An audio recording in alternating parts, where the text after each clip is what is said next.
ఒక పేదవాడి చావుకి విలువ ఎక్కడో తెలియదు. ఒక బాధ అనిపించింది ఏంటంటే, ఇవాళ హైదరాబాద్ పోలీసులు అరెస్ట్ చేశారు. ఎవరో పోలీసుల్లో కొంచెం బాధ్యతాయుతంగా ఆలోచించబట్టి దొరికారు. వాస్తవంగా ఒక పేద ఇంటి మహిళ అదృశ్యమైందనీను, ఒక అబ్బాయి అదృశ్యమయ్యాడు, ఒక మగవాడు అదృశ్యమయ్యాడంటే మిస్సింగ్ కేసు రాసుకుని అక్కడ పడేస్తారు. ఇప్పుడు తాజాగా బయటపడింది ఒక పనమ్మాయి, ఇద్దరు ఆడపిల్లలు, పెద్ద అమ్మాయికి పెళ్లి చేసింది. రెండవ ఆడపిల్ల మైనర్గా ఉన్నప్పుడే ఒక లారీ డ్రైవర్తో ప్రేమలో పడింది.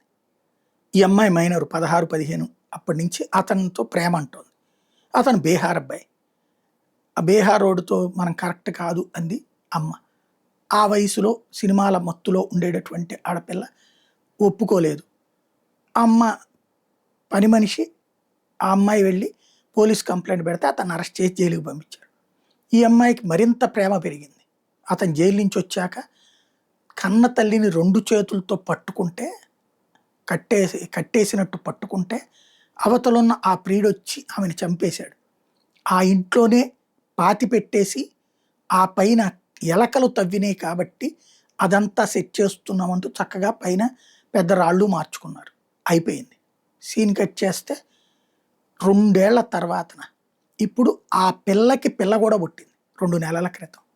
ఈ 2 ఏళ్ల నుంచి ఈ అమ్మాయి పని మనిషి బిడ్డ ఆ డ్రైవర్తో కాపురమే చేస్తోంది అదే ఇంట్లో.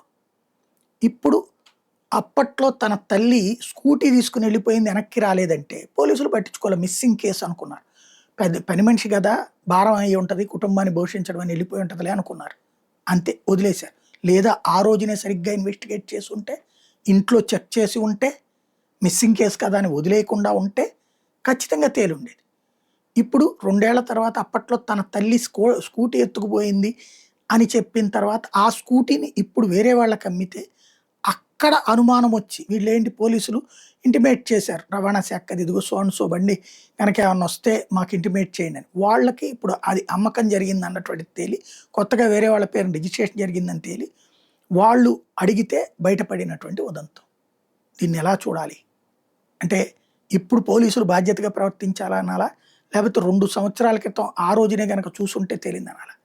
పేదవాళ్ళకి సంబంధించినటువంటి విషయంలో ఆలోచన తీరు మారకపోతే కష్టం.